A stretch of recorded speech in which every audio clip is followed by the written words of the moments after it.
fascinating, and we really see what they do in nature here, because we have an orchard here, a fruit orchard here. Since the bees have been here, you can see how much they pollinate the whole orchard, and it's an amazing amount of fruit that we have now. The value that they have in the world nowadays as pollinators is very well known, and I can see the evidence of it now. And there's a problem now around the world where lots of bees are now dying in huge quantities, in huge numbers, and mainly because of probably agrochemicals, GM crops, wireless communication, mobile phones. They're becoming disorientated, they're becoming weaker. Whereas here in this Homer atmosphere that we've created, the bees are really, really thriving and very, very healthy. We have now 13 families altogether. We started off with 3, so slowly we've been increasing every year, and they're a very valued part of our community here. Well, you may have heard about it in the Promised Land. It's honey we're talking about. Of course, milk too, but honey today is what we're discussing. Dr. Trudy Pieper with us now to talk about the many, many, many benefits of honey. It seems like a miracle substance, really. It's huge, the amount of things that you can use honey for. I laugh when I think about it. Samson had it in the Old Testament, and we saw John the Baptist in the New Testament. It's been around for thousands and thousands of years. Yeah, and so many benefits. Of course, historically, it's been used as a remedy, but there's some other things like pain relief, softening skin, even things, many different effects that honey can have for us. It is. It's antimicrobial, which means it fights off bacteria. That's its main thing it does. And it does that because it's so thick. You know, when you get honey, you spread it on your bread or on bread or on a biscuit. It takes a little work to spread that, especially if it's not warmed up.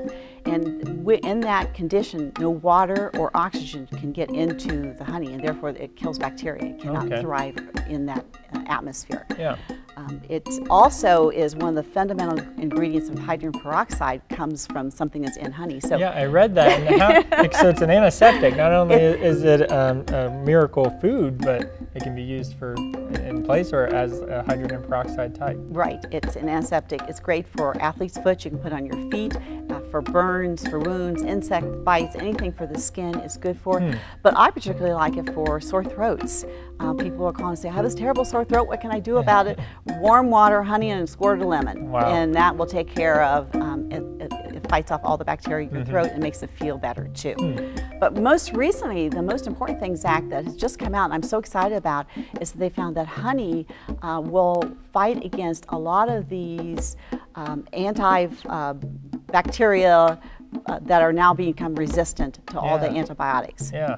And a medical college in Ethiopia they tried an exam or a study. Yes, they did a study against 3 different antibiotics and compared it to using ginger extract and honey.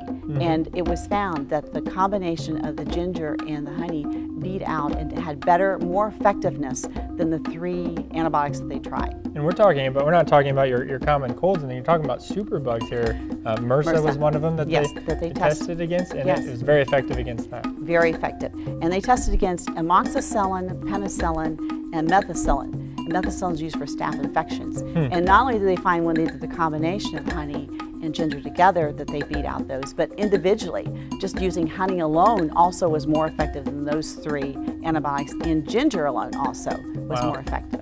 Now, is there a benefit to maybe honey that we get from our area or maybe local honey producers or buying it in the store? Is there a difference there? It's always better to get local honey, particularly if you're using it for allergies. A lot of people will take honey in their system and it helps them fight off their local allergies in their community. So it's always better to get it locally. Wow. Now, I understand that it is important that you do not feed honey to very, very young. And I did not know this. I'm thankful. Not that I have any children at the moment, but I probably would have been feeding them honey. I don't know. It does. Any child that's under 1 year old, their gut or their intestinal digestive tract has not been developed enough with the bacteria. We talked about, good bacteria and bad bacteria. Well, they have not developed those bacteria enough. And in honey, it contains a bacterium that carries spores. And after age 1, they have developed enough that their bodies can fight that off and it's not a problem. But you should never feed honey to a child that's under 1 year old. And so it's a miracle food, and it has shown signs in beating these viruses and such, but also you have reducing swelling and pain, skin softener. Is that just all a result of that bacterial makeup of it that allows it to do that? It does. We talked about being antiseptic, but its most important thing is it's antimicrobial. So it's a microbes, that's viruses, funguses, and bacteria, and it just snuffs them out. Wow.